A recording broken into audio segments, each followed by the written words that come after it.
अहमदाबाद में हुए air India दुर्घटना के बाद अब लोगों में क्या उड़ान भरने को लेकर डर पैदा हो रहा है, ये एक बड़ा सवाल है। हमारे साथ बात करने के लिए कुछ फ्रीक्वेंट फ्लायर्स हैं और आम नागरिक हैं जो अब सवाल पूछ रहे हैं कि आखिर इनकी सुरक्षा का क्या ये हमेशा अब किस्मत के भरोसे ही अपनी उड़ान भरे। आइए सीधा इन लोगों से जानते हैं। सर, आपका नाम क्या है और किस प्रकार की भावना के साथ अब आप अपनी अगली उड़ान भरेंगे? मेरा नाम दीपक कनाकिया है और मेरी उम्र 70 इयर्स ओल्ड है। मैं रिटायर हो चुका हूँ, लेकिन फिर भी मैं फ़िलहाल कंसल्टेंसी कर रहा हूँ। मैं काफ़ी दुनिया में काफ़ी कंट्रीज़ में घुमा हूँ और मैंने काफ़ी डिफरेंट एयरलाइंस के अंदर मैंने इस्तेमाल किया हुआ है, जो काफ़ी अच्छे सर्विसेज वगैरह देते हैं। और फिलहाल जब भी एयर इंडिया का क्रैश हमने अहमदाबाद में सुना है, जो काफ़ी दुखद था, और मेरा कंडोलेंसेस है उनके फैमिली को, जो जिसने उनके नज़दीक या लोगों को और फैमिलीज़ को मिस किया हुआ है। रिगार्डिंग एयर इंडिया, मैंने देखा है कि उनकी क्वालिटी काफ़ी इम्प्रूव होनी चाहिए, क्योंकि फ़िलहाल मैं लास्ट 2 साल के पहले भी एयर इंडिया में ट्रैवल किया था, तो वहाँ का जो quality of services, quality of punctuality काफ़ी अच्छी नहीं थी। और पब्लिक को ये क्रैश के बाद में पब्लिक को ऐसा लग रहा है कि ये क्वालिटी सही नहीं है और मेंटेनेंस नहीं हो रहा है। पहले गवर्नमेंट ऑफ इंडिया के अंडर में था, लेकिन अभी फ़िलहाल वो टाटास के ने लिया हुआ है। तो पब्लिक का एक्सपेक्टेशंस काफ़ी अच्छा है कि हम टाटा अपने को काफ़ी अच्छे सर्विस करेंगे, क्योंकि टाटा ही ग्रुप जो थी सबसे पहले इंडिया में उन्होंने ही शुरू किया था और उन्होंने वापस दोबारा ले लिया हुआ है। तो इसकी वजह से मेरी रिक्वेस्ट है कि टाटा काफ़ी कुछ इसके अंदर मेंटेनेंस का इम्प्रूवमेंट करे, ताकि पब्लिक का कॉन्फिडेंस दोबारा हासिल कर सके और पब्लिक उनको दोबारा चूज़ कर सके। वैसे एयर इंडिया के पहले काफ़ी अच्छी थी और बाद में धीरे धीरे ख़राब हो गई। वापस पब्लिक को इम्प्रूव करने का मौका देना चाहिए। Thank you. लोगों को उम्मीद है कि अब टाटा एयरलाइंस द्वारा जो है काम किया जाए। कुछ और महिलाएं इनसे जानते हैं। मैम, आप क्या बोलेंगी? अब आप अपनी जो अगली फ़्लाइट लेंगी, उसमें आपको कहीं ना कहीं थोड़ा मन में डर रहेगा फ़्लाइट लेने से पहले कि इतनी बड़ी दुर्घटना हो चुकी है, क्या सारे प्रिकॉशंस मेंटेन किए गए हैं, नहीं किए गए हैं एयरलाइंस द्वारा? ऑनेस्टली डर तो लगता है, एक एंजाइटी है।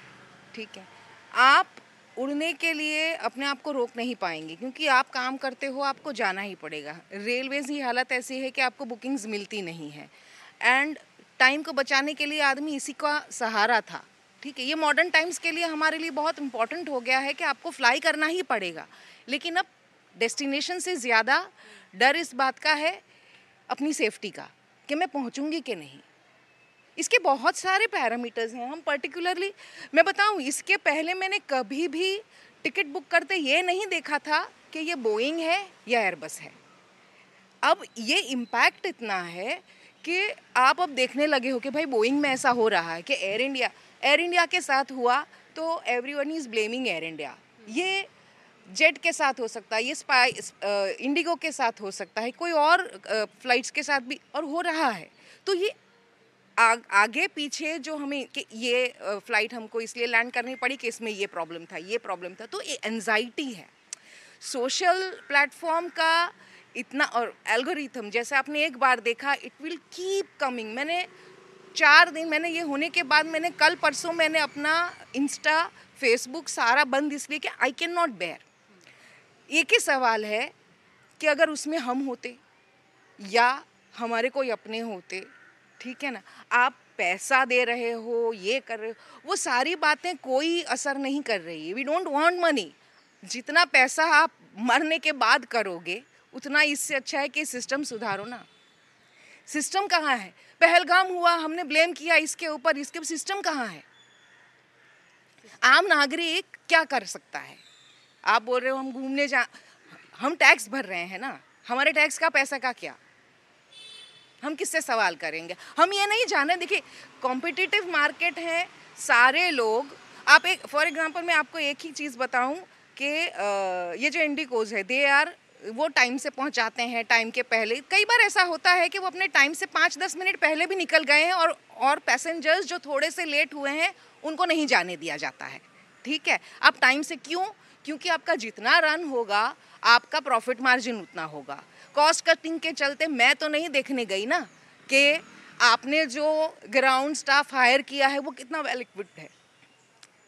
एयर ट्रैफिक बढ़ रहा है तो डेफिनेटली ये ट्रैफिक इसके चलते काम तो बढ़ा ही होगा, बट आपको कॉस्ट कटिंग भी करनी। आप कैसे लोगों को हायर कर रहे हैं? मुझे नहीं पता ना वो नीचे क्या रिपेयर करने गया, वो क्या रिपेयर करने गए, और यही बड़ा सवाल भी है जिसका एयरलाइंस को जवाब देना चाहिए, क्योंकि आप जैसे जो एक्टिव पैसेंजर्स हैं उनका ये दरअसल सवाल है कि आखिर क्यों एयरलाइंस द्वारा सावधानी नहीं बरती जा रही है, और अगली बार जब ये फ्लाइट लेंगे तो आखिर ये कौन सी मनोस्थिति के साथ फ्लाइट लें। कुछ और लोग हैं, इनसे जान लेते हैं। मैम, जैसा कि इन्होंने बताया कि एयरलाइंस की जो है समस्याएं कई सारी हैं और उनका जो पूरा बोझ है वो पैसेंजर्स को उठाना पड़ता है। आप भी फ्लाई करती होंगी, अब जब आप फ्लाई करेंगी तो आपको लगता है कि थोड़ा सा अंतर आएगा? 100% लगेगा मैडम, अंतर आएगा। मेरा परसों ही मेरा बेटा गया चेन्नई, तो बोला कि एयर इंडिया की फ़्लाइट में मत जाओ। हम पहला क्वेश्चन किया कि भाई एयर इंडिया की मतलब दूसरी फ़्लाइट तुम चूज़ करो, क्योंकि इसमें कुछ ना कुछ प्रॉब्लम रहेगा, कोई जानने वाला नहीं है।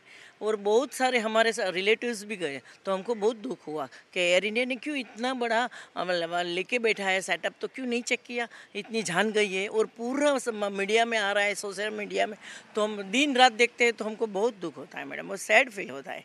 तो जानना जरूरी है, पब्लिक के बारे में सोचना ज़रूरी है।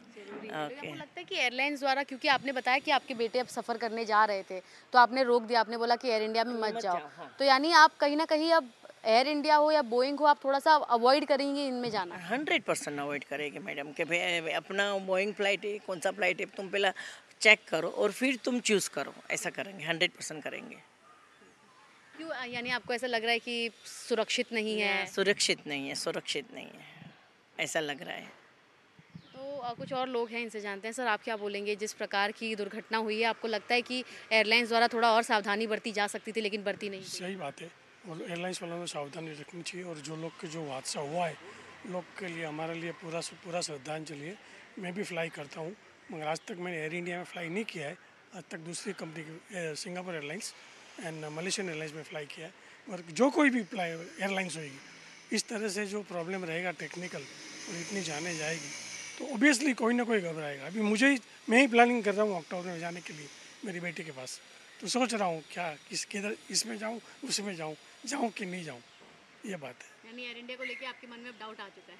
एयर इंडिया में कभी मैंने फ्लाई नहीं किया है, मगर जो कुछ भी हुआ टेक्निकली पॉइंट ऑफ व्यू वो नहीं होना चाहिए फ्यूचर में। सर, आप क्या बोलेंगे? सबकी अपनी अपनी राय है, सब कह रहे हैं कि अब थोड़ा सा वो जो भी सोचें। हादसा घटा वो तो बहुत दुखद घटा, क्योंकि अगर टाटा जैसी कंपनी संभालती है, देख रेख करती है, तो उसको ध्यान तो देना ही चाहिए। ऐसी चूक कैसे हो गई, इतनी बड़ी चूक, जो इतने आदमी लोग हादसे के शिकार हो गए। आज मुझे भी जाना होगा तो मैं 2 बार तो सोचूंगा एयर इंडिया के लिए कि मुझे जाना है कि नहीं जाना भाई। सर, आपसे जानना चाहेंगे, जिस प्रकार के सभी लोगों के रिएक्शन, सबका कहना है कि अब एयर इंडिया में ट्रैवल करने से पहले या तो ये मना ही कर रहे हैं अपने परिजन को कि आप ट्रैवल ना करिए, अगर कर भी रहे हैं तो बड़ी सोच समझ कर अपना ट्रैवल प्लान कर रहे हैं। आप भी एक फ्रीक्वेंट फ्लायर हैं, आपका इसको लेकर क्या कहना है कि एयर इंडिया का जिस तरीके से बोइंग पर सवाल खड़े किया जाए, एयरलाइंस पर सवाल खड़े किया जाए, DGCA पर सवाल खड़े किया जाए, कई सारे सवाल खड़े हो रहे हैं? ऑनेस्टली अगर आप देखें तो सवाल तो कई लोगों पे खड़े हो रहे हैं। टाटा, DGCA, मेंटेनेंस, बोइंग के पुराने रेपुटेशंस, पुराने जो उनके इंसिडेंट्स हुए हैं, वो सारे के सारे जो इंसिडेंट्स हैं वो सवाल के दायरे में हैं। इसमें कोई डाउट नहीं है। बोइंग को इसकी जिम्मेदारी लेनी पड़ेगी, कैसे हुआ, क्या हुआ। इसके इंजन्स, ट्रेंट इंजन्स, ट्रेंट 1000, जो कि एक वर्ल्ड क्लास इंजन है, उसमें कई समय से हम लोगों ने सुना है कि ग्लिचेस आ रहे हैं, कई समय से हमने सुना है कि उसमें प्रॉब्लम्स आ रहे हैं। कंपनी उसके प्रॉब्लम्स को रेक्टिफाई कर रही है, लेकिन फिर भी ये सवाल तो है ही है। ये एक बहुत बड़ा सवाल है कि क्यों ऐसे प्रॉब्लम आए हैं। तो एज ए फ्लायर आपको लगता है कि आप अगली बार जब अपना विमान चुनेंगे तो आप थोड़े से और सहज होकर इसे चुनेंगे कि कौन सा चुनना है, कौन सा नहीं? देखिए, इस मामले में तो मैं थोड़ा सा ऑप्टिमिस्टिक हूँ। ऑप्टिमिस्टिक इस सेंस में कि इंसिडेंट होना है वो होता है। हमें हमारी सिस्टम को इम्प्रूव करने की आवश्यकता है। ये क्यों प्रॉब्लम हुआ है, सबसे बड़ा क्वेश्चन जो है वो क्वेश्चन का आंसर मिलना चाहिए। रही बात एयरक्राफ्ट चुनना, एयरलाइंस चुनना, ये किसी के साथ भी हो सकता है। आप देखते हैं सड़क पे चलते हुए भी इंसिडेंट्स हो जाते हैं। मैंने अभी एक रिसेंट मेरा अनुभव रहा है इस इंसिडेंट के बाद। जिस दिन ये इंसिडेंट अहमदाबाद का हुआ है उसके दूसरे दिन मैं फ़्लाई कर रहा था दिल्ली से बॉम्बे, और एक काफ़ी रिनाउंड पर्सन मेरे बगल में बैठे थे। He was one of the very senior management persons from Dreams 11 is a big company. He was sitting next to me. उन्होंने पहले मेरी तरफ ऐसे देखा, मैंने कहा, मैंने भी ऐसे किया। बोले, अरे बहुत हिम्मत है भाई आपके अंदर, तो मैंने कहा सर आपका भी तो हिम्मत है, हम दोनों हिम्मत ही हैं। So that is a point what I want to say, that people are having a fear. एक दिमाग में एक छोटा सा फियर होता है, थोड़ा सा डर पैदा होता है। अभी रिसेंटली मैंने वापस ट्यूसडे के दिन मैं फ़्लाई किया बॉम्बे टू कोचिन। मैंने सुबह लॉन्च में देखा बहुत कम लोग हैं, एक डर के मारे। ये डर का है, देयर इज़ अ सिचुएशन, डर है, इसमें कोई डाउट नहीं है। लोग लॉन्च में बहुत ही कम मिले मुझे, वहाँ पर हार्डली 3-4 लोग थे, जबकि सुबह के समय भरा रहता है लॉन्च, वो भी रहा। हम कोचिन से वापस आ रहे थे, हमारी फ़्लाइट में जो सीट बेल्ट साइन है वो 1 घंटे 10 मिनट तक ऑफ नहीं हुई। एक माइनर जर्क भी हो रहा था, तो मतलब उसको एक्सपेक्ट करके बंद रखा। तो मैं समझता हूँ कि ये कुछ मेजर्स बढ़ाए जा रहे हैं कि जो वाइब्रेशंस या जो बैड वेदर की जो इफ़ेक्ट्स थे, पहले हम एक सर्टेन लेवल तक अलाउ करते थे, अब उसको और स्ट्रिंजेंट किए हैं। तो स्ट्रिंजेंट होना ज़रूरी है, और मैं समझता हूँ कि स्ट्रिंजेंट से आगे चल के काफ़ी इम्प्रूवमेंट्स इसमें आएंगे और सबकी आंखें खुलेंगी। और प्रेजेंटली जो हमारी सरकार है, मोदी सरकार है, मैं आशा ही नहीं पूरा विश्वास करता हूँ कि ये इंसिडेंट मोदी जी इसको इस प्रकार से लेंगे कि इस देश का आखिरी इंसिडेंट हो, इसके बाद ये रिपीट ना हो। बिल्कुल, तो ऐसी जो दर्दनाक दुर्घटना हुई है, ये आखिरी दुर्घटना हो, ऐसा दोबारा जो है खासतौर पर किसी भी मोड ऑफ ट्रांसपोर्ट के ज़रिए ऐसी दुर्घटना ना हो, ऐसे इन लोगों का कहना है। और साथ ही उन्होंने बताया कि क्या कुछ असर जो हैं इनके भी मन में अब होने लगा है, क्योंकि इतनी बड़ी दुर्घटना जो हुई वो कहीं ना कहीं लोगों के मन में एक डर छोड़ गई है, एक डर का छाप छोड़ गई कि अगली बार जब ये फ़्लाइट बुक करेंगे या कोई विमान में खुद को लेकर जाएंगे तो इनके मन में ज़रूर जो है उसकी जो एयरलाइंस हैं उसे वो देखेंगे, और साथ ही ये पता करेंगे कि आखिर कौन से एयरक्राफ्ट में ट्रैवल कर रहे हैं, ताकि इनके मन में जो इस दुर्घटना को लेकर बातें बैठी हैं वो कहीं ना कहीं दोबारा ना आए। मुंबई से कैमरा पर्सन प्रतीक जाधव के साथ सुजाता द्विवेदी, एनडीटीवी इंडिया के लिए।